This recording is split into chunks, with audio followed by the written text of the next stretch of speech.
Autistic. Thank you. I'm autistic, she's artistic. And Mel just brings so much wisdom into her talks, into my life, and she's written a book called The Turning Point,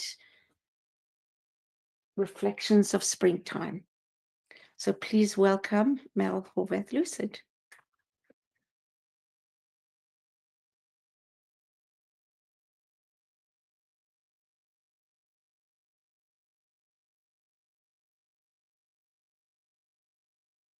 I'm taking this down here. How do I do that? Yeah, we can Stop sharing. I've stopped sharing, have I? Yes. Okay. Okay.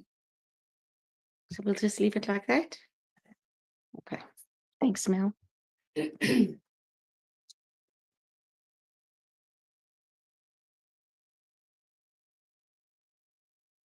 morning. Good morning. So usually I have slides, but I've chosen this morning to intentionally be unplugged and to be unplugged and acoustic and raw and real. And what else could you be if what you're talking about is a book you've written about 5 years of your life, which I would say I describe in my book as somewhere between a spiritual awakening, midlife crisis, existential crisis, all seem to fit. So it felt more real and authentic to simply just share. When I think about unity, though, and I think about coming into unity about 2014, and the idea that the way that we think creates our life. And I say that, and it made some sense to me at the time. And I've spoken for years and years on the topic. And then I went through a transformation over 5 years, and now it feels completely different. So when I say to you what it looks like to see that thinking transforms our life, I'm trying to weave today in for you some bigger ideas that now inform my life, that then informed my writing. So I'm hoping to walk with you through both those bigger ideas and then offer you some readings from the book itself.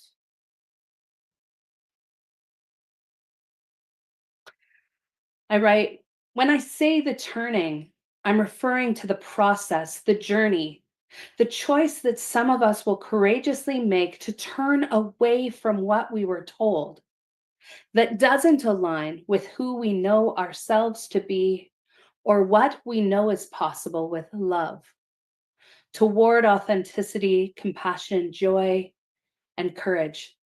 Instead, we can pick up and hold with compassion the aspects of ourselves that we thought didn't belong, and stretch that capacity out to grow our capacity to be with others just as they are.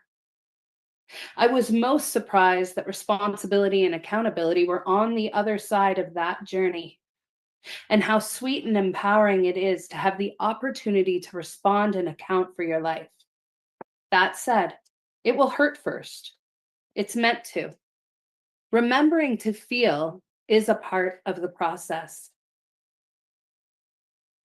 One of the ideas I've come to understand in an embodied way is the idea that there's always more to the story. There's more to the story, to who you are, to who another is, to life. By simply holding that greater idea as central, probably in part, by coming to this point in my life, there's a Tracy Chapman song, and I don't remember the name of it, but the lyrics are, I've done so many things wrong. I don't know if I can do right. It's been a profoundly healing journey to realize that I don't know. And I won't always even know that I don't know. That is something then that brings me back to the possibility that there's always more to the story. It appears to be the antidote to limited thinking, to sensations of stuckness, to right fighting. Because I hold the possibility that there is more to the story. In holding that, I began to be able to write my own story, to start to see myself, to start to interact with myself. It meant, though, needing to be able to grow my capacity to look at things that I consider to be less than rosy and allow them to be there. I never thought I would reach the end of my energy. I never imagined what being completely tapped out would feel like until emptiness was a state I could not ignore. Nothing from outside could fill that void, I know, because I tried. I grasped at anything that once made me feel whole. Now those effects feel dull and meaningless.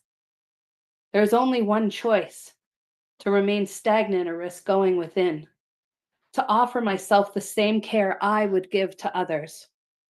There is only one choice: to rest, breathing, feeling, healing, because nothing else can save me. I know this because I tried. Imagine what channeling a lifetime of love inward could do. I have no idea, but I will find out.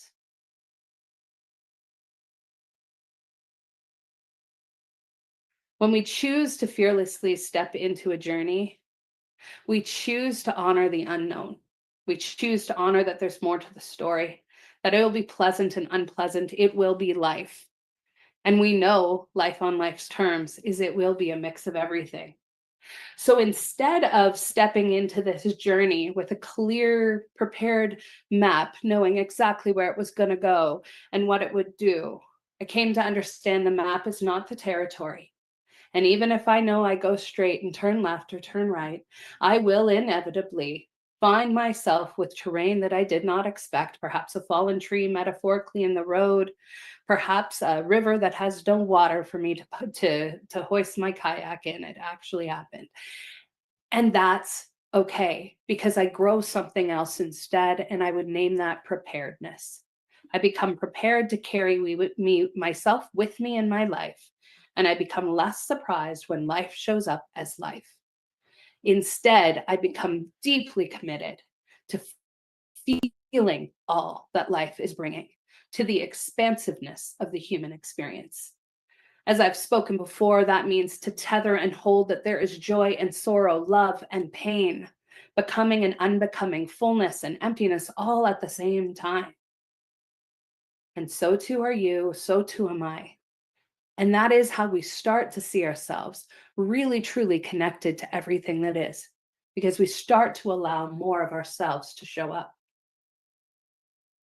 I didn't realize how much choice and change, this is a bigger idea again. So there's more to the story is one idea I now live as an overarching idea in my life. The other is that choice and change are highly sought after and highly feared. I never realized how offensive I would be just by simply being myself. I mean, I knew what the world told me to be, and I knew that most of what the world told me to be, I wasn't. And when that piece came to be where I reconciled that and said, wow, so much of who I am, including my queerness and including the ways that I see the world, are in tension with what the world told me to be and what I am not. And so I believed that nonsense and I became a shell of me, or how I describe it is at my outward of everyone saying, oh, look at Mel, so strong, so put together, oh, happy family, happy kids, was the peak of my self-abandon. So I did everything this world told me to be, and I found myself sad and unfulfilled. What I found so shocking was as I became myself, that's what was offensive to people, is people who themselves do not know that they have choice and can change are very offended by people who are standing there choosing and changing. And so I had to choose where I gave my power. I decided it was myself. I decided empower meant that I would be here as me in this world. I met the deepest, darkest time of my life in that moment. The deepest, darkest time in my life was the moment where I said, I will either die or be me. And I will name that we put each other in that situation by creating societies that give such boring and limited ways of being in this world. But we don't get out of that by doing anything other than being more conscious and expansive people ourselves. It's our responsibility to wake up and grow our awareness. It's our responsibility to wake up and grow our consciousness. That's where the change happens. We keep looking somewhere else, saying, hey, it's the government that needs to care. No, it's us. It's us. And for ourselves and for one another. So the idea that I can choose and I can change is an idea that is deeply linked to a mirage of things: courage, risk, accountability, responsibility, vulnerability, honesty. They're all under this idea of choice and change. So are power and control. So is autonomy and sovereignty. And that's why that tension comes, because underneath all of that is another idea: belonging. And when we come to understand deeply Maya Angelou's words, you are free only when you realize you belong no place. You belong every place, no place at all. It is in that same moment where you start to sink yourself into unity's idea of oneness, because you're right, there's no other. There's not like a separate earth for which other people reside, or a boat for which not all of us are in. We are all in this together, like it or not. And you are in all of those things that you think you're not. And all of those things are in you. And that's not like a burden, it's a profound gift, but we have to be willing to respond. And in that moment, then, how could you not belong? Because you're a part of all of it. You're in all of it. So what I would say is that the choice to abandon myself to try to fit into a narrow understanding of what the world was meant that it didn't matter whether people in those moments accepted me. I didn't accept me, which meant that the love that was trying to come at me couldn't be received. So my experiences was one of loneliness and isolation. And if I was going to get really real, I had to start looking at the ways for which I would isolate myself, with stories that y'all are spending your life judging me and thinking about me. I hope not. I hope you're more interested in your world, right? The truth is that we're all fighting some sort of battle. We do not have to know the details of each other's battles to know that, and to meet each other with care and love. But if we are not meeting ourselves with care and love, if we are not sitting in this place of I have choice and change, then we rail against those who are. And that's why I offer that the most. It's the most surprising thing about moving into an authentic journey that really does not match what the world told me to do or be, is that the angriest people at me are the people who themselves do not believe they have choice and do not believe they can change. You deserve to be who you are. Before that, I want to offer a poem called The Opening. What does it mean to open, to allow access, to view when the outer edges fold away from one another, creating space? What is there? We don't know. This is the heart-pounding moment of discovery, where we uncover the mirror on our chest and risk looking into ourselves in another. We open ourselves to be seen in another, in experiences, in adventure, and in the pain. When we can live with courage, the courage to look at ourselves, to reflect, we release the shoulds, like birds released after rehabilitation, and we watch them fly away, creating an opening for wants, desire, learning, growing, loving, and discovery. Like opening a book to the first page and then watching as it's written through living. Then one more step, then one more page. Courage, dear heart, courage. Open.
is redirecting me back to what it looks like to stand my ground, to have boundaries, to do what I need to do.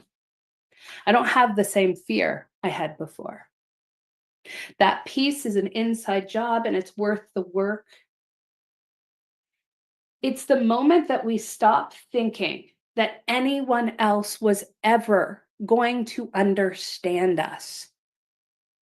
Similar to where I said to you, the most offended by choice and change are people who themselves do not believe that they can choose and change. The moment I started to understand who I was, turns out I actually didn't care if you understood who I was. Turns out I no longer spent days laboring over maybe I could find the right words to have you understand, because I understand.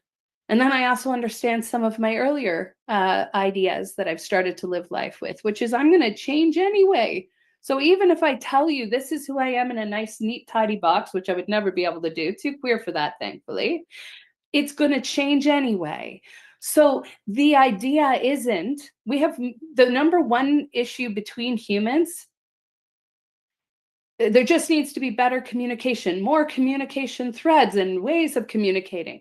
No, there needs to be deeper inward understanding so that we're not linking ourselves externally all the time to this other thing as though we get to have a pass from knowing ourselves. And why would you want to? Life was not meant to be lived on the surface, but to go in means to touch into trauma, mistakes, risk, loss, and pain. And the wildest thing is that below that, I will offer, you will find joy, you will find love, compassion, fulfillment, and a wholeness of self. So you don't have to do anything. You can live life skirting the surface, sure. You will not get to those deeply rooted sensations of peace and joy without going through the humanness of the experience. It is through those things that you come into understanding joy and sorrow as not separable. They spin, they move. Love and pain, likewise, not separable. You, not separable. I write somewhere in my book that at some point in my life, some of the experiences of trauma I had, I kept trying to sort my life out. And then I learned through therapy that the good times were part of the harm too. And I stopped trying to sort and I started to hold more of the picture of my life. And things changed. The story got bigger. I could see that there was moments of profound love offered to me in my life and profound harm experienced. And that was happening all at the same time. Those moments open us up to more of who we are.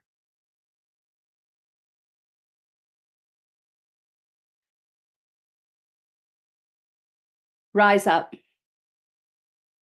Consciousness rising like waves of understanding, some with sharp edges, others with a gentle touch, acceptance. That pain is a part of the pleasure, that learning will not come easy, but not knowing myself would be certain death. I am sure I cannot accept this life lived on the surface. Coming back to ourselves, coming home to ourselves, to who we truly are, is a courageous act. It takes heart. These ideas, these bigger thinkings, are pointing us back to feeling. And the song Unwritten, the line that stands out to me most in that song is this idea that no one else can feel it for you. But the hard stuff's the stuff that we're like, but just take this pain from me because it's too much. And again, with compassion, we live in a world that wants us to go away from ourselves. It's very productive for productivity and consumerism, and really, really detrimental to the human and spiritual experience of knowing yourself and being with it. It is an honor and a gift. I've heard that grief is love that has no place to go. Feeling that love and letting it transform you and move through you will change you. It will root you and grow you. We resist the very things that would grow us. It takes locating our truth into our power over and over again. I was on the Out of Our Mouth show earlier this week, and Barbara was talking about being afraid to be asked to be called Barbara. Had been called Barb for many years. For some of us, we might think, but that's such a simple thing. No, no, no, friends. That's what we're doing to one another, is we're creating space that's so limited that people feel like, I don't want to be offensive, if it's easier for you to do this than honor who I am. It's like, no, you got to honor who you are. You got to honor who you are first. We teach people how to treat us. And so the courage is in whatever it is that you are afraid that if you say somehow you will be othered. That's where the courage lies, is in being that anyway. I wrote this piece before we move into a little time of meditation. And I would say somewhere in there, in this journey, it is the moment where you actually got to meet the anger part of yourself and realize that anger is a really good indicator that you're outside of your boundaries, right? Hey, that's not okay. That's really essentially what boundaries are, is what is okay and not okay. And so I would say that there's a few pieces of poem where I'm really saying back off in the nicest words I have. I'm saying back off. And so this poem is called The Daily Grind. And at the top, I have a quote by Brene Brown, and it's a quote that says, "You are not a jackass whisperer." I used to be in the grind until my bones were just powder. Occasionally, I'd look behind to see the pieces of myself I left behind, like a breadcrumb trail I hope to one day return to. This includes my insecurities, lies, and unrealized fears driving the avatar of me right into the ground, lost and never found. The grind of dressing up pretty, saying the right thing, being what others want. This cost me the breath from my lungs so that someone else might breathe while I suffocate. It's confusing and disorienting, because who am I if I am not what you need? The grind is like waking up each day afraid to be myself, fearing that I will die without ever truly knowing me. My weirdness is feared by me first, using the measuring stick that society gave me. But I want to love more. Big, huge, whole, delicious. I want to love messily and wildly in the spaces that only make sense when logic is released and magic flows in. Truth that would blow our minds because it would bring us back to our hearts in a world that allows wildness to roam. So now I grind. I grind on my ability to move through challenging spaces, to be me in the face of opposition. I grind to share what I want, to offer what I can, but I grind on the inside, tapping into the force that is me, loving without reason, season. Now I am stronger with more boundaries. I grind in a way that allows others in, just not those that can't see me or want to drain my energy, too afraid to risk their own unfolding. They hold me back, limiting me, fearing the fullness of themselves. I am not here to be a jackass whisperer. I don't need to win over fears or take the hit, because fear will always attack love. We would rather be jerks in infinite ways than confront our truth, hiding behind fear and shame as though it were a warm fire, while all the while missing, it's burning us up inside. Love doesn't need to attack. It can hold fear, move like a matrix, change back into the flow of consciousness. It's about dancing, being both the riverbed and the river, the holder of big spaces, the flow. That's how I grind. That's what I know. My truth needs no defense.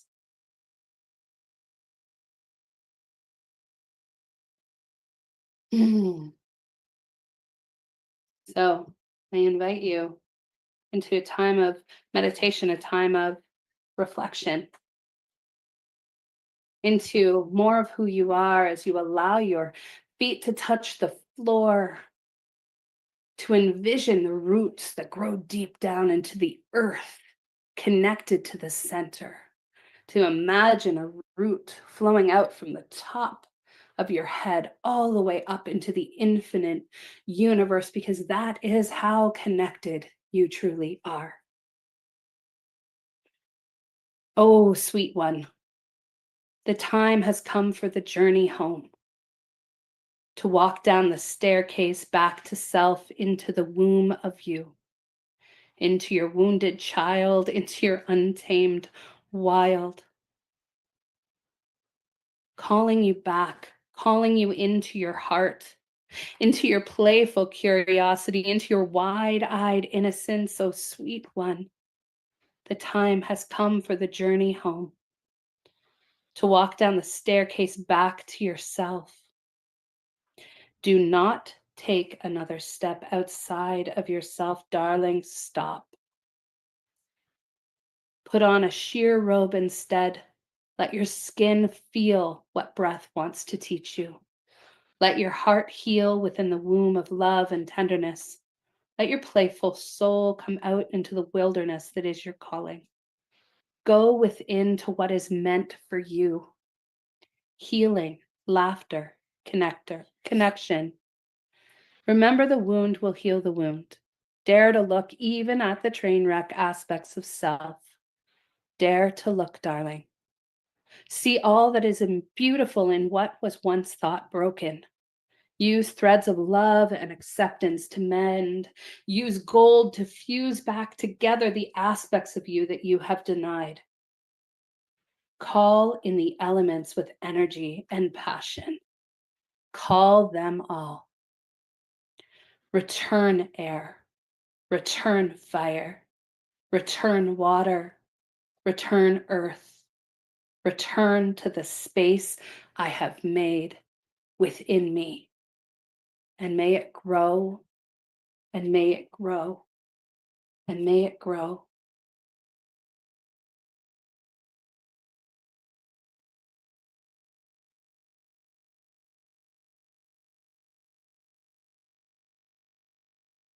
Inviting yourself to just imagine for a moment what it would mean, what it might feel like to breathe into a deeper sense of who you are. A deeper presence, deeper connection, a deeper awareness of how connected you are. To imagine that there's always more to the story. The choice and change are your birthright. That you deserve to understand who you are.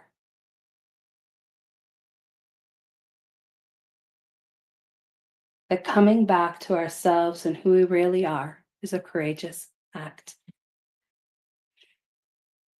And as we return to this space, I'll close with a piece of poetry fitted for spring called Presence Returning. I watch the leaves be born again, their little forms perfectly shaped, tiny representations of who they will grow to be. They are bright, tender, and mighty. So am I. And so are you.